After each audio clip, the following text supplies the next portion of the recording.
If you're a parent, teacher, or school leader, and you're sick and tired of the frustration, anger, and unfair treatment of children at high risk in our public schools, then perhaps it's time for all of us to do something about it. In this podcast, Dr. Almitra Berry brings you tips, tools, strategies, and tactics to build successful solutions while touching, moving, and inspiring all of us to transform our schools so that every child thrives. Here's your host, Dr. Berry. Hey there, Equity Warriors. Welcome to our Summer Professional Learning Series. Thanks so much for tuning in. So today is the second of 10 special episodes designed to support you as a parent or caregiver, educator, leader, or supporter of your local schools. And again, if you're hearing but not seeing me, it means you're listening to the audio podcast, which is great. And I appreciate your listening and subscribing. These sessions are also published on my YouTube channel. So if you want to see the PowerPoint that goes with this presentation and grab the handouts and resources that go along with that, make sure that you're a subscriber there. Check out down in the notes for a link so that you can watch this professional learning series PowerPoint presentation, not just listen. All right, so today's topic is the second of 3 episodes developed especially for parents and caregivers, but as always, I like to think that everyone in my audience can learn from what I'm sharing. Now, as parents, caregivers, and educators, we all want to see every single child grow and develop into a happy, successful, and independent adult. But how do we go about unleashing children's full potential? How do we develop success, especially in children and adolescents of color? Well, let's find out. In today's workshop, we're going to talk about agency, autonomy, mindset, self-awareness, initiative, resilience, and positive relationships. And agency is a big key. So in a broad sense, agency is about the capacity of an individual or a thing. And in this case, we're talking about children. So the capacity of a child to act independently and make decisions based on their own goals, values, or desires. It's the ability for that child to exert control over their own life, their actions, and their environment. Agency is about the ability for a child to make their own choices and take actions based on what they want or believe. Now, maybe as parents and caregivers, and maybe even teachers that are listening to this may think we don't really want them to take actions based on what they want all the time. But as they grow into adults, and you as adults, just think how important agency is to you. It's like being in control of your own life and having the power to make decisions that affect you and the things around you. And that starts to develop when our children are young so that they can be successful as adults. So this ability to act independently and make choices that have an impact on their lives is such an important aspect of a child's development because it helps children to build self-efficacy and take responsibility for their actions. When children feel like they have agency, they're much more likely to be engaged, motivated, and persistent in their efforts to achieve their goals.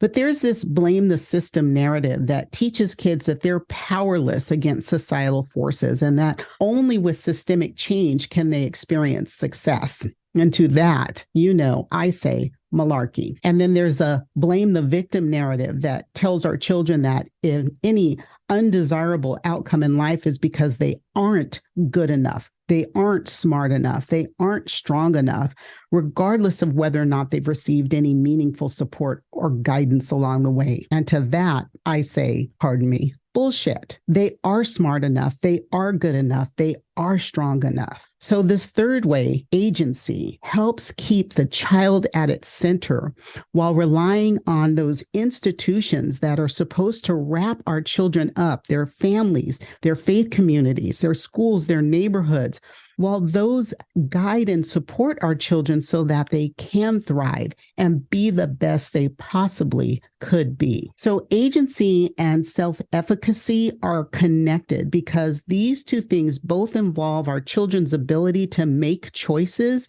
and take actions based on their own goals or desires. So agency, that general idea of having control over their lives and decisions, while self-efficacy is more about believing in their own abilities to achieve their goals or complete complex tasks. So my daughter, who's now an adult, had tremendous self-efficacy from the time she was 2. It was like her favorite sentence was, I can do it myself. And she typically did. When you have a strong sense of self-efficacy, you're much more likely to use your agency effectively. And this is because when children believe that they can accomplish something, I can do it myself. When they believe they can accomplish something, they're much more likely to take action and make choices that lead to them getting that thing that they say they can do on their own.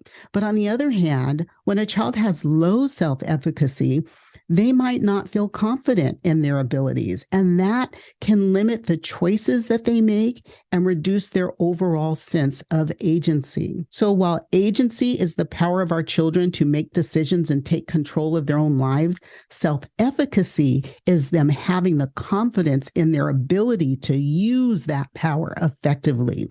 They work together to help our children achieve their goals and shape their lives according to their desires. And then there's autonomy, and we want to encourage autonomy. We want our little birdies to fly free at some point in time.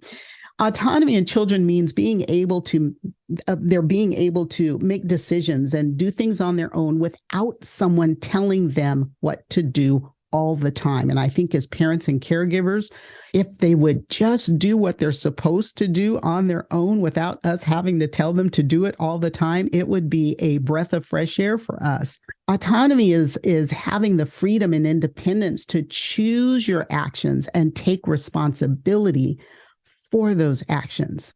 So now that we have a little better understanding of what agency is, let's look at some strategies for encouraging autonomy in children. One of the most important things you can do as a parent or caregiver is to allow children to make choices and decisions. Now, this can be small things, right? Like choosing their own clothes or deciding what to eat for breakfast, as well as more significant decisions like choosing extracurricular activities or making choices about their education. And I think about children choosing their own clothes. I remember once my daughter was in kindergarten and her dad had got her dressed in the morning and took her to school. And when I went to pick her up, I'm looking all around for my child. And I kept seeing this little girl who kind of looked like my daughter, but dressed the way she was could not possibly have been my child, in striped pants and a floral shirt, and the pants were black and white and the shirt was like pink and purple, and she had on mismatched socks and her ponytails were crooked. She had decided to dress herself that day, and she had decided that she could comb her hair that day. She made choices and she made a decision, choosing her own clothes. Okay. Sometimes that's a great thing, but sometimes they need a little bit of guidance. But we do want children to have that bit of autonomy. And it's also important to balance guidance and independence. Our children need support and guidance from adults. There's no question about that. There can be no truly free-range children, just limited-range children. And they also need the space to make their own mistakes and learn from them safely. When we give children the freedom to explore their own interests and passions, we can help them develop a strong sense of self and build confidence in their abilities. Another important aspect of fostering agency in our children is developing a growth mindset. And that's the belief that you can improve your abilities and intelligence through effort, learning, practice, and perseverance, sticking to it. By encouraging our children to embrace challenges and learn from failure, as opposed to keeping score and everyone getting a trophy, our children have to learn from failure. That way we can help them to develop a growth mindset that will serve them well throughout their lives. Now, having a growth mindset can help foster agency in our adolescents, specifically in several different ways. Number one is confidence. When our children believe that they can grow and improve, they feel more confident in their abilities. And this confidence boosts their sense of agency as they begin to feel more in control of their lives and that they're capable of making decisions that will help them achieve their goals. Number two is persistence. A growth mindset encourages our adolescents to keep trying even when they're faced with challenges or setbacks. This persistence helps them develop a stronger sense of agency because they learn to take charge of their learning and personal growth. Stick to it. Number 3 is problem solving. Now, with a growth mindset, our adolescents are much more likely to view obstacles as opportunities to learn and grow. And that perspective encourages them to come up with some creative solutions to problems instead of just giving up. What else can you try? When they do that, it strengthens their agency by showing them that they have the power to shape their own outcomes. Number 4 is goal setting. And adolescents with a growth mindset are much more likely to set ambitious goals for themselves because they believe they can achieve them through hard work and dedication. And that's really important that they understand that there's some hard work and dedication involved in getting to those goals. But by setting and working towards them, they develop a stronger sense of agency and control over their lives. Number 5 is being open to feedback. A growth mindset helps develop a willingness to listen to and learn from constructive feedback. That openness helps our children refine their skills and strategies, and that further enhances their sense of agency. So overall, this growth mindset empowers our adolescents to take an active role in their own development, foster a sense of agency. They'll learn that their choices, efforts, and perseverance can directly influence their growth and success and give them more control over their lives and their future outcomes. So how do you get there? We need strategies, right? So parents and caregivers, you can help develop that growth mindset in your children by using several strategies. Now, I'm going to give you 3 effective approaches. Number 1, you are the model of the growth mindset. Our children learn by observing the attitudes and behaviors of their parents and caregivers, of the adults around them.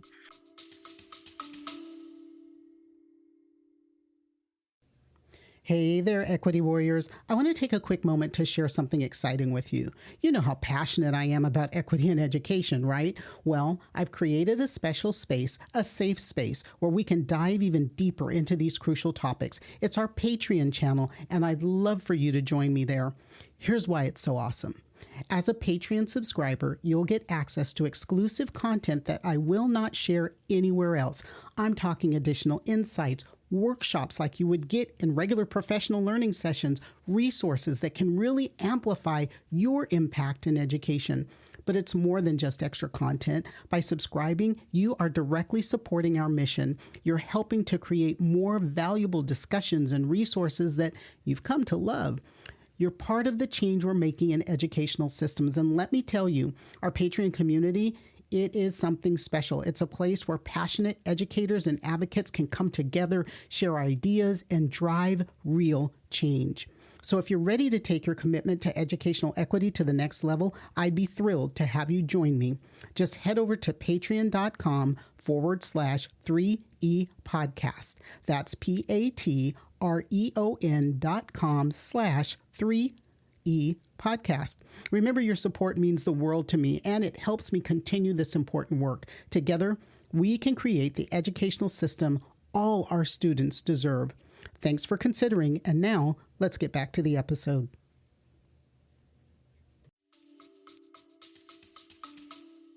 If you want to foster a growth mindset in your child, demonstrate your own willingness to learn, to grow, and to face challenges. Share stories of your own personal growth. Share with them how you overcame obstacles, and then show some enthusiasm for learning new things. In spite of what they say, you can teach us old dogs some new tricks, right? So share those stories of personal growth. When you encounter a challenge or a setback, model a growth mindset by focusing on what you can learn from the experience and how you can improve moving forward, and discuss that with your child. All of this will help your child see that growth and learning are lifelong processes, and that they too can develop their abilities through effort and persistence. Number 2, you want to praise their effort, not just their ability. When parents and caregivers praise their children's effort and hard work rather than just their natural abilities, they encourage a growth mindset. So you want to compliment your child on their dedication, compliment your child on their persistence that they're showing while they're working on a task, rather than simply saying they're smart or talented. We need to learn to say things like, I love the way you're attacking your homework, right? I am so happy to see that you're working hard to complete that project. Not that you did it and got an A, although ideally, we would like for them to finish it and get an A, but that they're the ones taking charge, that they're the ones that are diligent in getting it done. This helps them understand that improvement comes from putting in effort and learning from mistakes. Number 3, you want to encourage a positive attitude towards challenge and mistakes. Teach your children to view challenges as opportunities to learn, opportunities to grow, rather than as a threat to their self-esteem. You want to help our children understand that making mistakes is a natural part of learning and that it's essential for growth. And when your child encounters a setback, talk to them about what they can learn from it and how they can go about it differently next time. We foster a positive attitude towards challenges and mistakes. We help our children develop a growth mindset. And we incorporate these strategies into our parenting and our caregiving. We can create an environment that encourages children to adopt a growth mindset and that helps them develop a strong sense of agency and resilience throughout their lives. Now, let's dig into that challenges and mistakes part. Encouraging our children to embrace challenges and learn from failure is important for a number of reasons. Number 1, it helps them to develop resilience. When they face challenges and learn from failure, it helps them bounce back from setbacks and adapt to difficult circumstances. This is a crucial skill for navigating life, the ups and the downs, and it contributes to overall well-being and success. Number 2, it fosters a growth mindset. When our children are encouraged to embrace challenges and learn from their failure, they develop that growth mindset we've been talking about. It's a bit of a circular process if you're not tracking that. They begin to understand their abilities can be improved through effort and persistence. And again, that setbacks are opportunities. Setbacks are opportunities to learn and to grow. A growth mindset will promote a love of learning, self-confidence, and a strong sense of agency. Are you seeing how all of these things sort of intertwine and connect? It enhances problem-solving skills. When they embrace challenges and learn from failure, they learn to think critically, to analyze situations, and to develop creative solutions to problems. Now, these problem-solving skills are essential for success in school, in work, and in life in general. And number 4, it builds self-esteem. When our children learn to overcome challenges and grow from failure, they develop that sense of self-efficacy, that belief in their own abilities to achieve their goals. And this kind of confidence in their abilities contributes to healthy self-esteem and a strong sense of self-worth. Number 5, it prepares them for real-world experiences, IRL, in real life, right? Life is full of challenges and obstacles and setbacks. We know that as adults, and often we want to protect our children from that, but we have to encourage them to embrace those experiences and learn from them. When you do that, you're preparing them to handle real-world situations with resilience and adaptability. And finally, number 6, it cultivates perseverance. Learning from failure and embracing challenges teaches children the value of persistence and determination. And these qualities are important for achieving life-term goals and success in a number of aspects of their lives. We encourage our children to embrace challenges and learn from failures.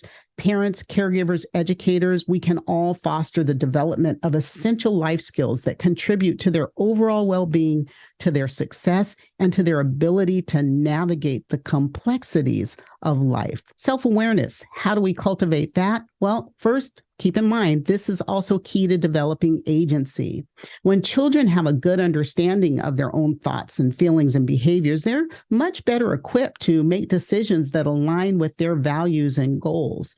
So understanding strengths and weaknesses allows our children to recognize what's essential, or having that recognition is essential for making informed decisions and setting realistic goals.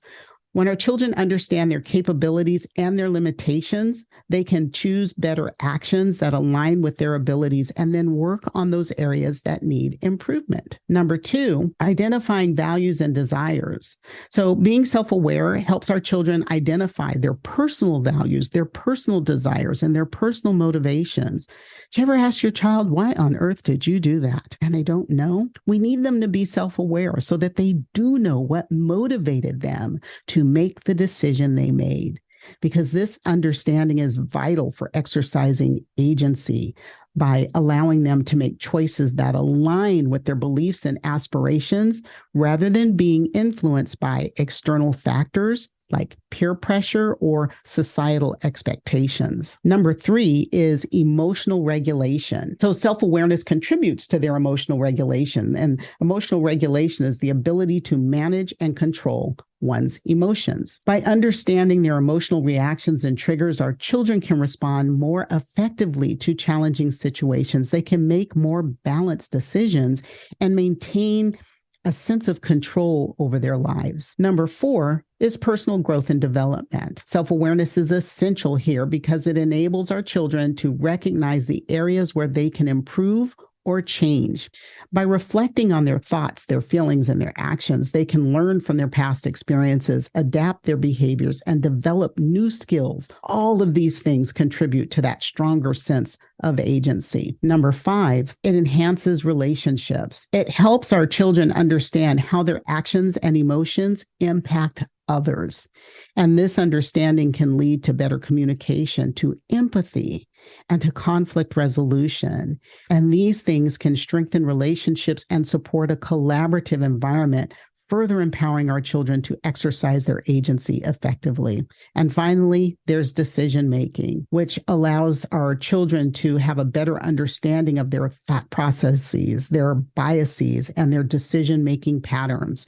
It can help them make more informed choices and reduce the chance of impulsive or poorly thought out decisions that can undermine their sense of agency, their wellness, and their safety.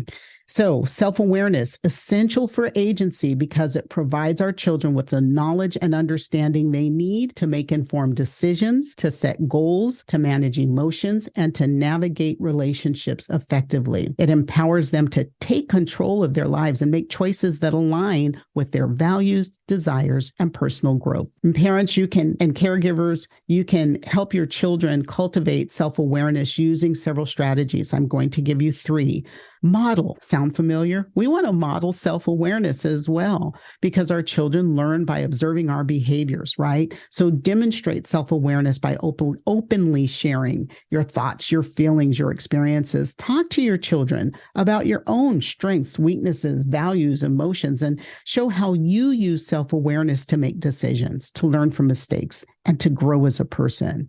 When your child sees you practicing self-awareness, they're much more likely to develop this skill themselves. Number 2, teach emotional literacy. Help your child learn to identify, understand, and express their emotions in healthy ways. Teach them to recognize different emotions and the physical sensations, how they feel when they have that emotion. Encourage your child to talk about their feelings and provide them with the vocabulary, with the words that they need to express themselves effectively. By learning emotional and developing emotional literacy, our children can better understand their emotional reactions, and that is so important in life. Yes, it's key to self-awareness, but it is a critical skill for our children to have to be a productive adult. And number 3, we want to encourage reflection and open communication. In your home, create a safe and supportive environment for your child to express their thoughts and feelings openly. Encourage them to reflect on their experiences, their emotions, and their actions. Ask open-ended questions like, how did that make you feel? Not do you feel good or bad, but how did it make you feel? Or what did you learn from that situation? That kind of reflective practice helps our children develop an understanding of their emotions, their values, and their motivations, all of which is essential for cultivating self-awareness. By incorporating these strategies into your parenting, you can help your child develop develop that self-awareness and build that strong sense of agency, emotional intelligence, and personal growth that goes with them throughout their entire lives. And then there are the teens, right? And we know that, if you're not there yet as a parent, it's coming. If you are there as a parent, you're probably wondering, when does it end? But we want to encourage reflection in teenagers, and that can be challenging because they're navigating this complex mix of emotions, of peer pressure, and trying to form their own identity. But parents and caregivers, you can still support your children in developing self-reflection skills with patience, understanding, and these 3 strategies. Number 1, create that safe and open environment. Make sure that your teen, your adolescent, feels comfortable talking about their thoughts and feelings and experiences with you. We have to establish trust and respect by actively listening, by not being judgmental, and by validating their emotions, saying things like, I understand why you might be angry. Now let's talk about, right? We need to validate they have a reason to feel the way that they do. And that safe and supportive environment helps to encourage your teen to open up and think about their own experiences.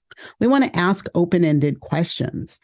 We encourage reflection, again, by asking open-ended questions that'll prompt your teen to dig deeply into their experiences and emotions.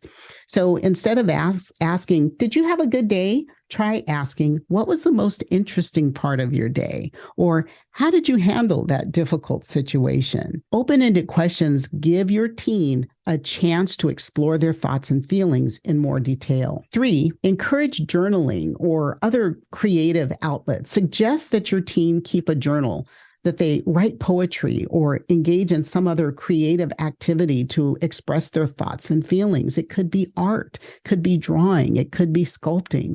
Whatever the outlet is, it can provide your teen a private space to reflect on their experiences and emotions and help them to develop self-awareness and emotional intelligence. And I said 3, but I have more. Number 4, share your own reflections. Model self-reflection by sharing your experiences, thoughts, and feelings.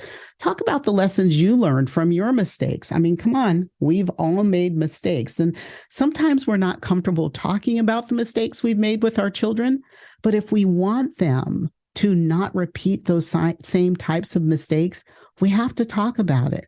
Talk about the strategies you use to cope with difficult emotions, because your openness can inspire your teen to reflect. Number 5, encourage mindfulness practices like meditation or deep breathing exercises. These things can help your teen become more aware of their thoughts, feelings, and bodily sensations. And if you need help with that, there are apps out there that have tools and guidance. Alongside has an app. I discussed that or did an interview with them in a prior episode. So if you're interested in that, go back and check that out. That is something for schools to purchase, but I believe that you can also do that as an individual through the App Store. So mindfulness practices, we want to focus on the present moment so that we can develop greater self-awareness and emotional regulation. And I think even as adults, some of us need to work on our mindfulness practices from time to time. And then number 6, we want to allow our children opportunities for reflection. So encourage them to participate in these activities. Encourage them to participate in community service and group discussions or workshops on personal growth, even if it's a good one on YouTube. Right? These things are out there. Now, these experiences can help your teen explore their values, beliefs, and emotions in a supportive and structured environment. And by using all 6 of these strategies, parents and caregivers, you can help your teenagers develop the self-reflection skills that are needed for self-awareness, for personal growth, and that strong sense of agency. But remember, be patient and be understanding. Self-reflection is an ongoing process, and it takes time and practice to develop that. Encouraging initiative is another important aspect of agency. When our children take initiative, they're demonstrating their ability to take action and to make a positive impact on the world around them. By encouraging our children to identify problems and come up with creative solutions, we can help them to develop the skills and confidence they need to take action and make a difference. Now, encouraging initiative in teenagers is important for fostering their sense of agency, independence, and self-confidence. And so here are 3 strategies that parents and caregivers you can use to help your teens develop initiative. Number 1 is to provide opportunities for decision making. Allow your teenager to make choices and then take responsibility for their actions. This could involve giving them the freedom to choose their extracurricular activities, to choose which sport they play or which club they join, the freedom to manage their own time or make decisions about their personal style. We provide those opportunities for decision making. We help our teens develop the confidence and skills they need to take initiative in a lot of different aspects of their lives. Number 2, we want to encourage some goal setting and planning. Help your teenager set personal goals and develop plans to achieve them. Now, that process encourages them to take initiative to identify their interests, their passions, and their aspirations. We want to support them in breaking down their goals, big, broad goals like, I want to earn $5,000 this summer. We have to break that down into smaller, more manageable steps and then discuss potential obstacles and strategies to overcome them. But by encouraging goal setting and planning, you're helping your teen develop the skills they need for taking initiative in their personal growth and in their future endeavors. And then number 3, you want to offer support and guidance, but avoid micromanaging. Helicopter parenting does not encourage initiative. It does not support agency. Yes, you want to be there to offer support and guidance when it's needed, but we want to avoid managing every aspect of our teenagers' lives. We want to encourage them to solve problems independently and then take responsibility for their actions, provide advice and suggestions when asked, but also give them a little bit of space to learn from their mistakes as long as they're safe and develop their problem-solving skills. By striking that balance between support and independence, you're fostering an environment in which your teen feels empowered to take initiative. Incorporate these strategies into your parenting to help your teenager develop the initiative they need for personal growth, independence, and that strong sense of agency. Remember that developing initiative takes time and practice. So again, be patient and be supportive as your teen navigates this important developmental stage. We want to take action and make a positive impact. We want to nurture resilience because this is important as well to developing agency. Our children face challenges and setbacks, but they need to be able to bounce back and keep going. So we want to teach them to persist through their challenges. We do this by encouraging problem solving. Remember, challenges and obstacles are opportunities to learn and grow. We want to foster that growth mindset. Again, instill in your child the belief that their abilities and intelligence can be developed through effort, learning, and perseverance. No one is born smart necessarily. Praise their effort and persistence and provide that emotional support. Be there. Be there when they face a setback. Be there when they face a difficult emotion. Offer empathy, understanding, and encouragement, and help them express their feelings in healthy ways. In addition to all these strategies, it's important to model that resilience in your own behavior. Again, we learn by observing, and learning to persist through challenges is a crucial skill for every child, especially our teenagers. Getting that message through to them may be a little difficult, so try connecting it to their lived experiences. For example, if they play video games, explain it like leveling up in a game. So try this on. Hard levels can be frustrating, right? But when you finally conquer them, you gain experience points. You unlock some new skills. You get new tools and abilities. You know what? Real life works the same way. Here's another one you can try. Sometimes you're faced with tough situations when it doesn't matter if it's mastering a tricky algebra problem, perfecting a guitar riff, or working through a disagreement with a friend. It's easy to want to just throw in the towel, but these are the moments that count. It's like going to the gym, right? When you're lifting weights, those last reps, when your muscles are crying out, those are the ones that make you stronger, okay? Let your child know that When they learn to persist through challenges, it's the mental workout they need to become stronger, smarter, and more resilient. That's how they build character. It's teaching them that not everything in life will be handed to them on a silver platter, and helps them to adapt to different situations, boosting their confidence and equipping them with determination to pursue their goals, no matter how big they are. In the long run, persisting through challenges will prepare our children for adulthood. Life is always going to have its share of challenges. We are always going to get thrown curveballs. And the ability to withstand them, to keep pushing and trying, that's what will set your child apart. Tell them it's like a secret superpower that lets them overcome obstacles and reach their potential. So the next time they face a tough level in life, remind them they're just leveling up. Now, positive relationships also play a significant role in fostering agency. So positive relationships provide our children with safe and supportive environments where they can express their thoughts and feelings and receive emotional support to help build their self-confidence, self-esteem, and emotional regulation. Modeling behaviors. These positive relationships serve as role models, but make sure they're with adults who can develop a strong sense of agency that can show them how to take responsibility for their actions, how to set goals, and work towards personal growth. In positive relationships, our children will receive encouragement, validation, and praise for their efforts and achievement to help them develop that growth mindset.